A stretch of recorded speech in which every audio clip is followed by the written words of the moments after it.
Momento dancinha. Fabinho, você voltou? Não. É Gisele Bündchen. Claro que sou eu. Populismo, parte 2. O retorno. Isso aqui tá parecendo o Jason, né? Populismo 2, o retorno. O que o senhor vai falar hoje, professor Fábio Costa? Nossa delícia histórica. Eu vou falar desse Wagner Moura / José Wilker aqui, que é o Juscelino Kubitschek de Oliveira, tá? Então esse cara vai ser presidente do Brasil de 1956, eu já vou colocar ano cheio aqui, 6, 7, 8, 9, até 60. Tem livro que traz o 1 aí, não vão morrer esses cabelados. Ai, errei por um ano, não vão morrer por causa disso. Então JK, presidente do Brasil a partir de 56. Na verdade ele vai até 60. Juscelino Kubitschek de Oliveira vai ser o cara do 50 anos em 5. Essa era a proposta dele. Fazer o Brasil progredir o equivalente a 50 anos somente em 5 anos de mandato. Então, para isso, primeiro, o JK foi eleito pelo PTB, PSD, que novamente se aproximam. Vocês podem ver que a UDN mais uma vez perdeu a eleição. Na próxima ela ganha com o Jânio. Tem 50 anos em 5. Esse cara assume o Brasil com o seu audacioso plano de metas. O plano de metas ele abordava algumas áreas estratégicas do Brasil, entre elas indústria, energia, transporte, agricultura. E essa agricultura aqui tem muito cara que também traz como alimentação,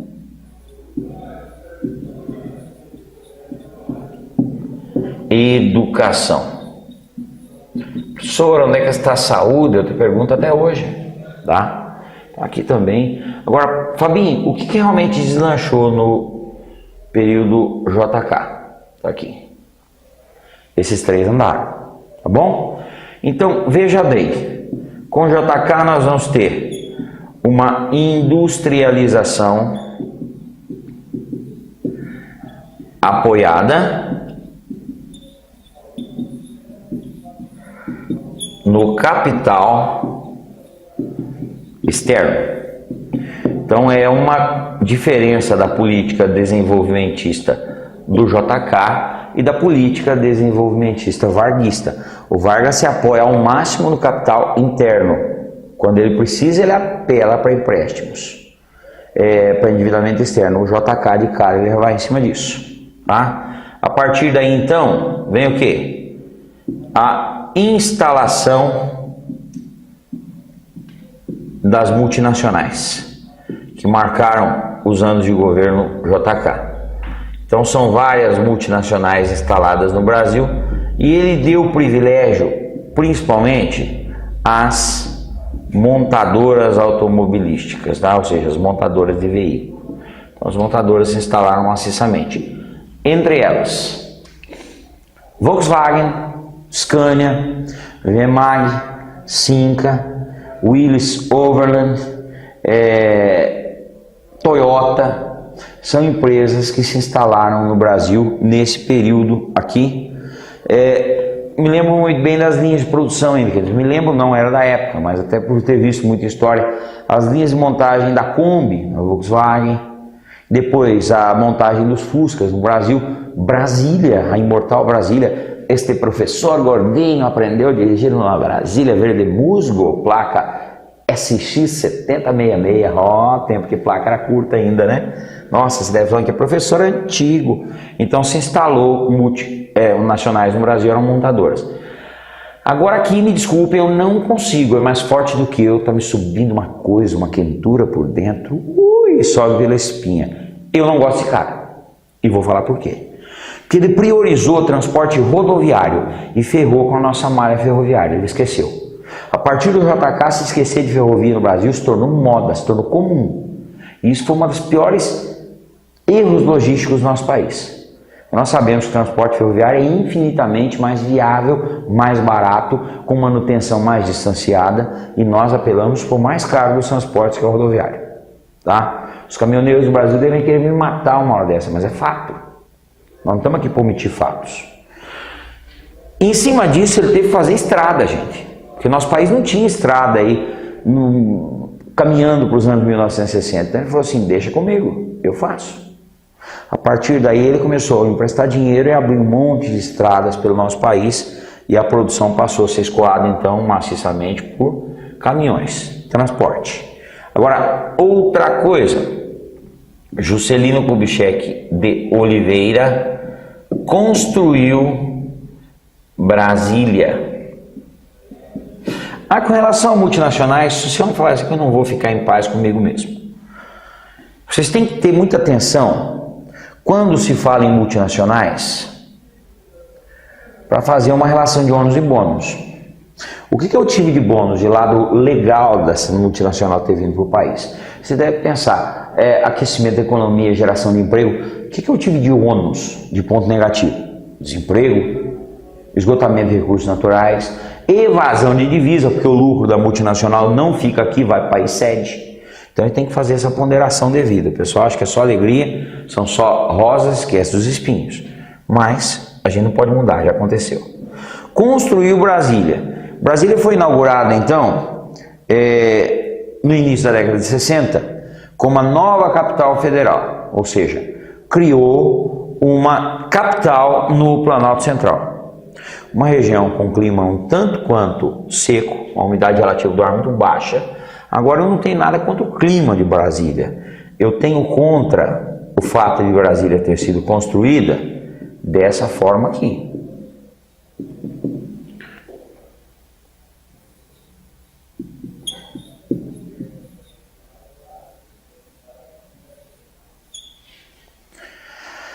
Superfaturamento, cara, não fomos nós que inventamos. Não é da nossa década. Não é da década anterior, faz algum tempo já. Então Brasília é fato, ela foi superfaturada a obra toda. Mas professor, por que construíram Brasília? Duas desculpas. Isolar o centro de decisões políticas do país e fazer a integração regional, que é o que mais se vê no vestibular. Construir a Brasília para integrar regionalmente o país. Agora, eu tenho que ligar a construção de Brasília a um outro fato. Eu preciso fazer a relação de Brasília e de esquecimento regional. Tá? A partir de Brasília, o Nordeste vai ser literalmente esquecido pelo Juscelino Kubitschek.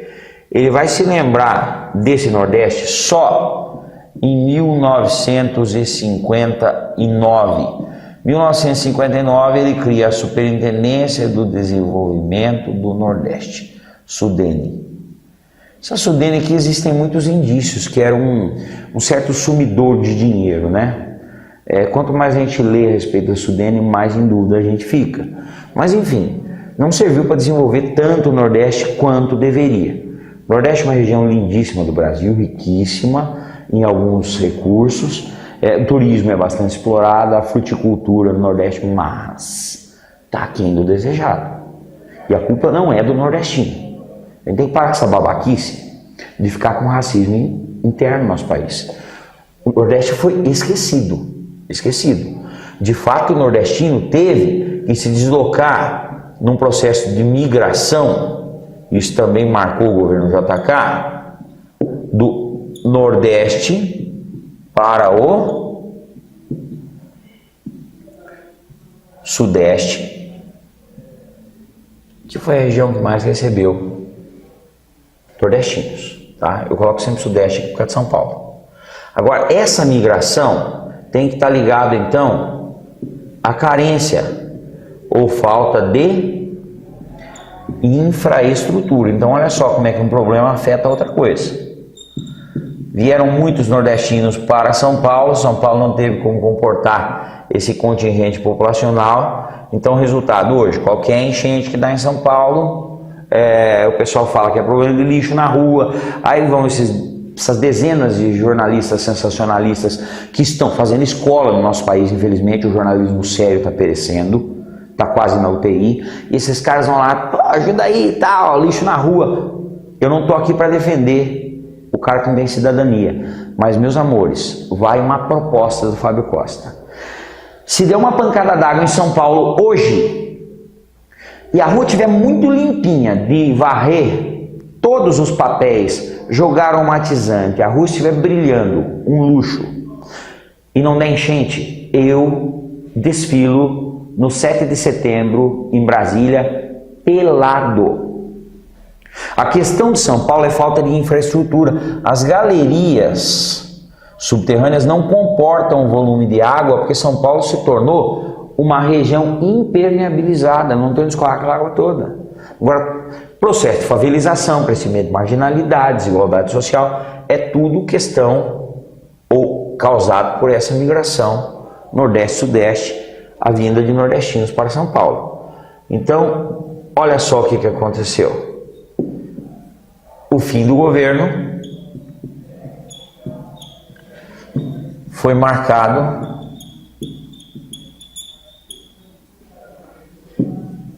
por denúncias de corrupção, tá? Foi evidente a questão do superfaturamento de Brasília e a corrupção ficou sendo o signo do final do governo Vargas, aliás, do governo JK. Em cima disso, nós vamos ver a posse do seu sucessor, Jânio Quadros. Jânio Quadros marcou, primeira coisa, a subida ao poder da União Democrática Nacional. Então marca isso aí, porque vestibular cobra demais. Jânio Quadros, 1961. Detalhe de Jânio Quadros: teve como vice o mesmo cara que tinha sido vice do JK, o João Goulart, um baita político, viu, gente? Eu sou defensor da política janguista, tá? Eu acho que o Jango, se tivesse tempo de trabalhar livre à frente do Brasil, teria feito grandes coisas. E ele teve como vice o João Goulart, então, só que esse João Goulart, ele era ligado aos partidos varguistas, PTB, PSD. Aí você que está estudando bastante, que está moendo história com o Fábio Costa, raciocinou e já deve estar achando que eu estou louco agora. Ô louco, professor, peraí, oposição? Fato, eleição era desvinculada. Olha a porcaria que era o Brasil nessa época. Nós tínhamos condição de assistir a subida de um presidente que era opositor do vice. Então como é que foi nessa campanha? O Jânio tinha um vice chamado, deixa eu ver se eu lembro, Milton Campos, e o Jango tinha um candidato a presidente na chapa dele, chamado Henrique Teixeira Lott, o cara do contragolpe. Só que o Lott era bom militar, mas era ruim de urna que doía. E o Milton Campos também deixava a desejar. Quem que ganhou na chapa do Jânio?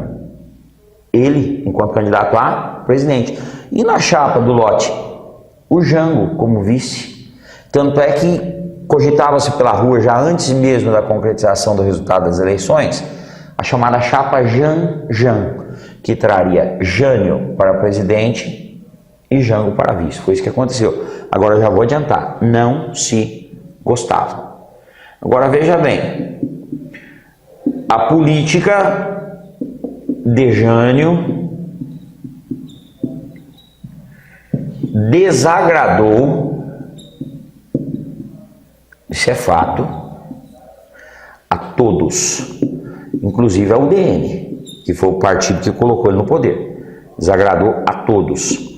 O Jânio é aquele cara um tanto quanto bonachão. Jânio Quadros, grava nessa tua cabecinha linda, foi um gênio do marketing político. Ele fez escola, Enéas Carneiro veio depois também como um político que usava marketing político. Então não vai achar que o Jânio era louco de usar, gravar, sapato trocado, paletó esgarçado, caspa no ombro, o famoso e lendário pão com mortadela no bolso, o jaleco, a vassoura. Aquilo era marketing político. Só que quando ele assumiu o poder, ele fazia uns negócios meio estranhos, proibir desfile de Miss com roupa de banho, maior, o biquíni na praia, briga de galo, mandar bilhetinho escrito à mão para os seus assessores. Só que, politicamente falando, durante o governo Jânio, houve crescimento da crise. Então o Brasil passou a amargar uma crise econômica. Veja bem, ele sucedeu um governo que tinha feito maciços empréstimos externos. E quem pegou esse presentezinho dos empréstimos aqui foi o Jânio. Agora veja bem, ele ficou isolado politicamente. Ações que isolaram Jânio. Por que eu li, professor, no livro que ele ficou isolado politicamente, que ninguém apoiava o Jânio, que ele estava sozinho na presidência e o governo dele travou? Porque ele fez algumas coisinhas. Olha só. Não apoiou o bloqueio econômico dos Estados Unidos sobre Cuba. Primeira coisa. Ele falou, não, vou manter relação com os cubanos, não tem nada com isso. Outra coisa, não se alinhou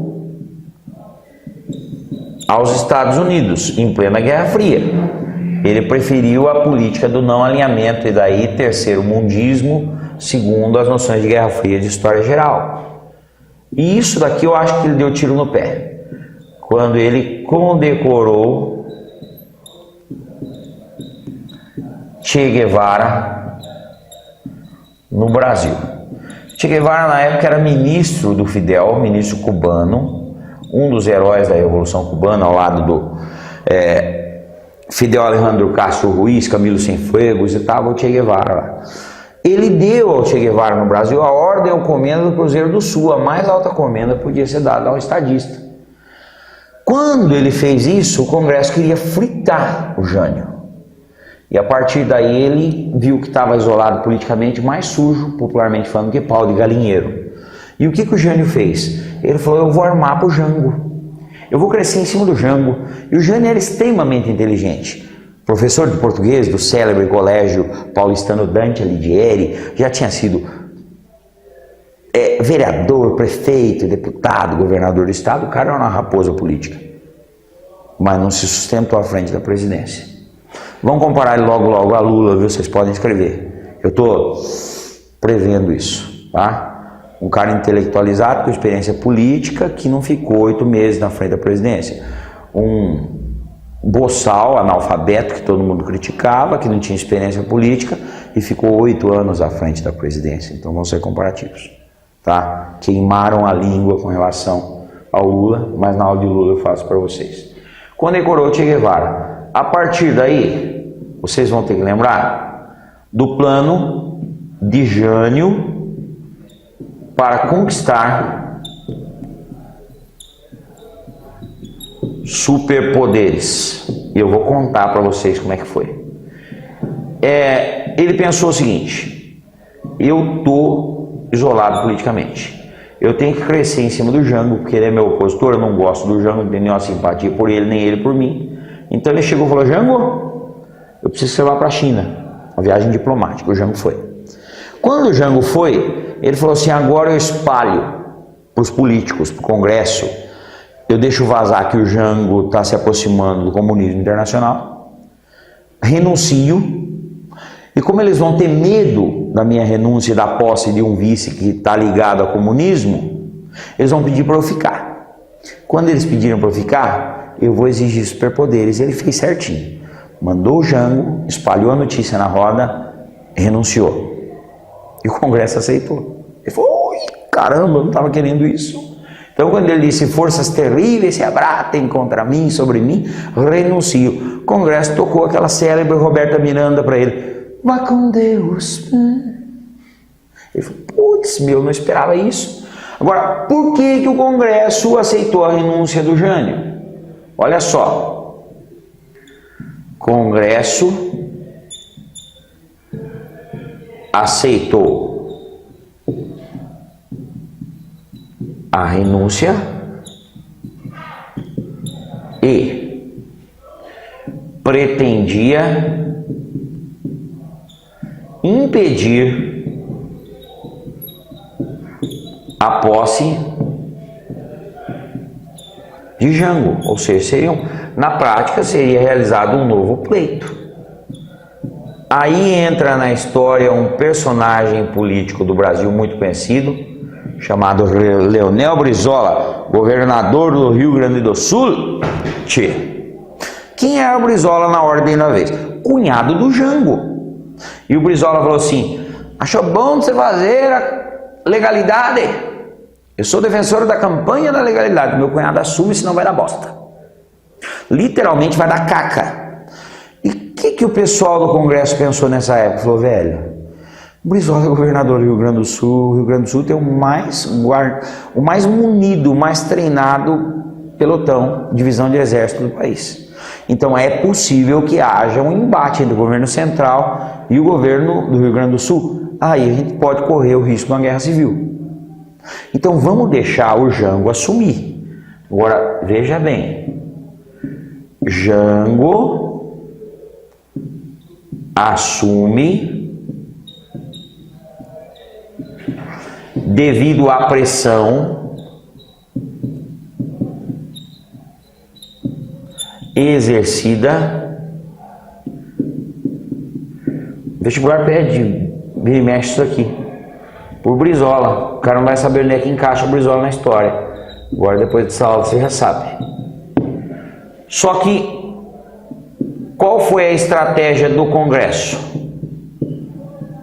A estratégia acabou sendo a implantação do parlamentarismo, que mais uma vez no Brasil acabou sendo um parlamentarismo às avessas.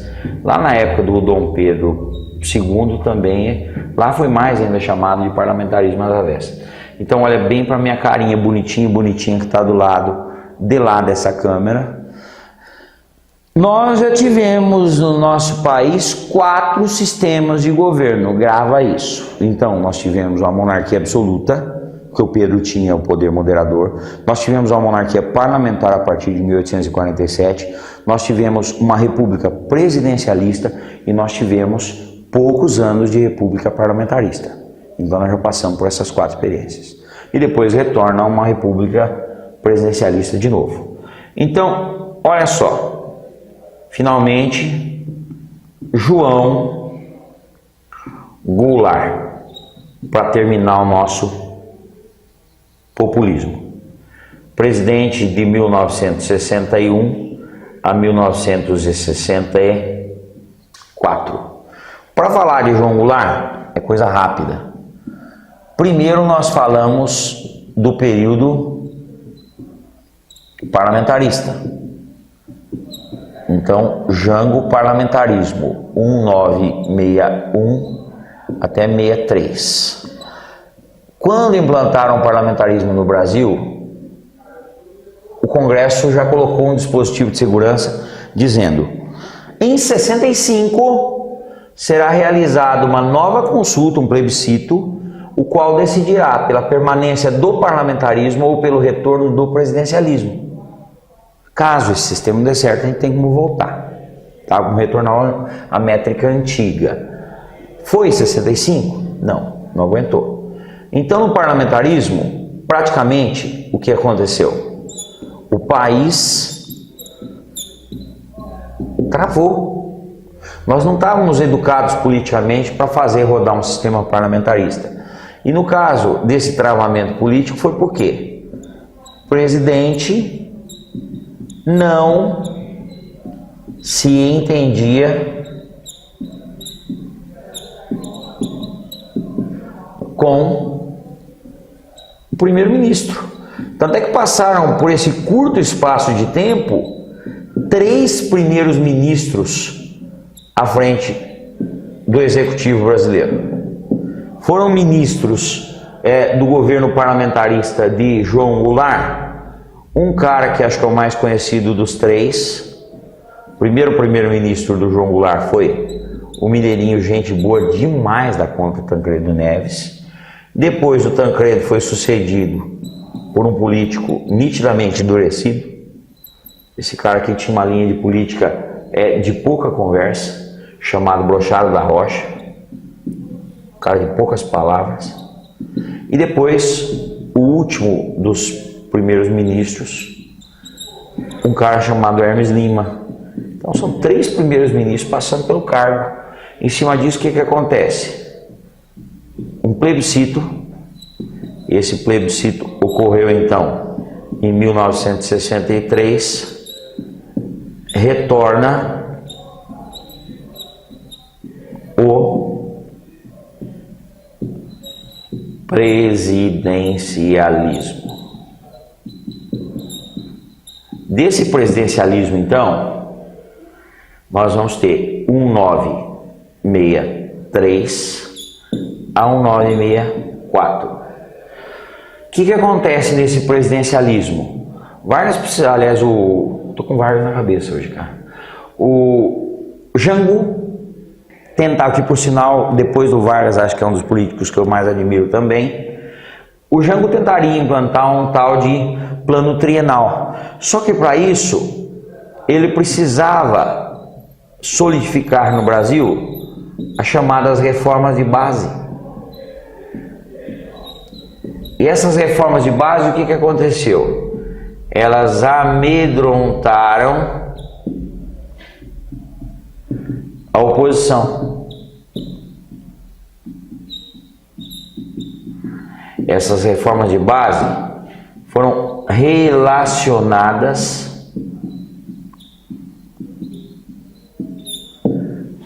ao comunismo. Agora, eu vou citar para vocês 3 das reformas de base aqui, para você que está aí desse lado assistindo essa minha aula, que já está no seu finalzinho, refletir se realmente tinha alguma determinação, implantação comunista nessas reformas de base. Fortalecimento da Petrobras, nacionalização de empresas estrangeiras concessionárias de serviço público, que ele achava que tinha que ficar na nossa mão, regulamentação e limitação da remessa de dólares ao exterior. Desculpa, eu, enquanto profissional de história, sabe o que eu chamo isso? De minimizar desigualdades sociais utilizando para isso o aparelho de Estado. Isso não é comunismo, isso não é socialismo, tá? Mas foi interpretado como tal. 1964, eu já deixo bem claro, sob pressão dos Estados Unidos da América, é decretado o golpe militar que iniciaria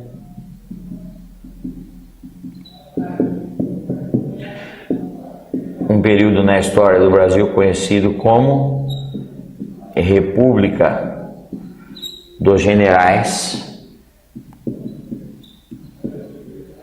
e que pode também ser cobrado de vocês como anos de chumbo.